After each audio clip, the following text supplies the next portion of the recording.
বাংলাদেশকে স্থিতিশীল থাকতে হলে ভারতের 20 কোটি মুসলমানকে শান্তিতে থাকতে দিতে হবে। যারা ফ্যাসিবাদ করলো, গুম করলো, খুন করলো, আয়নাঘর করলো, তাদেরকে কোনো বিচারের আওতায় না এনে রিকনসিলিয়েশন করা মানে হলো আপনি মুসলিমের সাথে আবার একটা জুলুম করলেন। হিন্দু, মুসলিম, বৌদ্ধ, খ্রিস্টান আজীবনের মতো মিলেমিশে বাঁচতে চাই। এখন যদি অতি উৎসাহী হয়ে বাংলাদেশের কেউ কোন মন্দিরে হামলা করে দেয়, তাহলেই কিন্তু ভারতের মনের মতো হবে। হিন্দু, মুসলিম, বৌদ্ধ, খ্রিস্টান আজীবনের মতো মিলেমিশে বাঁচতে চাই। কিন্তু যারা আমাদেরকে এই ইনক্লুসিভ বাংলাদেশের প্রশ্নে কোন ধরনের বিচার ছাড়াই শাহবাগের সাথে রিকনসিলিয়েশন করতে বলে, তাদেরকে আউট এন্ড আউট দিল্লি তুষার বলে ঘোষণা করছি।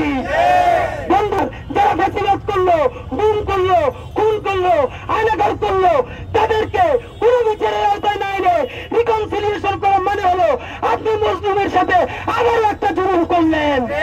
বন্ধুরা আমার, আমরা আপনাদেরকে সর্বশেষ জানাতে চাই, দেখেন গতকালকে ভারত কি করেছে, যে তারা জাতিসংঘকে বলতে চেয়েছে, আমেরিকাকে বলতে চেয়েছে যে বাংলাদেশে নাকি উগ্র সাম্প্রদায়িকতা ছড়াচ্ছে।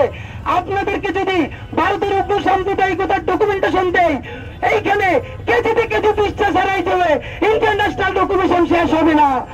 সুতরাং আমরা আপনাদেরকে বলতে চাই, বাংলাদেশ সরকারকে বিনীত অনুরোধ করছি, দেখেন ভারতের ঘটনা আজকে ঘটেছে, আওরঙ্গজেবের কবরকে উচ্ছেদ করা হচ্ছে। এখন যদি অতি উৎসাহী হয়ে বাংলাদেশের কেউ কোন মন্দিরে হামলা করে দেয়, তাহলেই কিন্তু ভারতের মনের মতো হবে। আমরা সেইটা হতে দেব না। বাংলাদেশকে স্থিতিশীল থাকতে হলে ভারতের 20 কোটি মুসলমানকে শান্তিতে থাকতে দিতে হবে। সুতরাং ভারত যেভাবে বারবার বলে ভারতের নিরাপত্তার জন্য বাংলাদেশের স্থিতিশীলতা অত্যন্ত জরুরি, আজকে ডক্টর ইউনূস সাহেব, যিনি আমাদের সিপাহসালার, তিনি বলেছেন আমরা তো বড় মাঠের খেলোয়াড়, আমরা বড় মাঠে খেলতে চাই। আপনাকে ধন্যবাদ দিয়ে আর একবার বলতে চাই, আজকে পররাষ্ট্র মন্ত্রণালয় ভারতের যে উগ্রবাদীরা হোলি রঙের কারণে আমার ভাইকে পিটিয়ে মেরেছে, মসজিদ থেকে দিয়েছে, আওরঙ্গজেবের কবর উচ্ছেদ করতে চেয়েছে, আজকে 6 জনকে পিটিয়ে হত্যা করেছে, অতি দ্রুত তাদের ব্যাপারে অ্যাকশন নিতে বাংলাদেশের পররাষ্ট্র মন্ত্রণালয় বিবৃতি জারি করা হোক। এবং আপনাদের মাধ্যমে জানাই, ভারত যদি ভারতের মাইনরিটির অধিকার ক্ষুণ্ণ করে, মুসলমানকে নিরাপদ না রাখে, খ্রিস্টানদেরকে মুহুর্মুহু ধর্ষণ করে, দলিত সম্প্রদায়কে যদি তার মানবতার জীবন করতে বাধ্য করে, তাহলে যেই সীমান্ত তারা উপড়ে ফেলে বাংলাদেশ দখল করতে চায়, বাংলাদেশ কাউকে দখল করবে না, তার চতুর্দিকের প্রতিবেশীরাই তার হিন্দুত্ববাদী আগ্রাসন উপড়ে ফেলবে।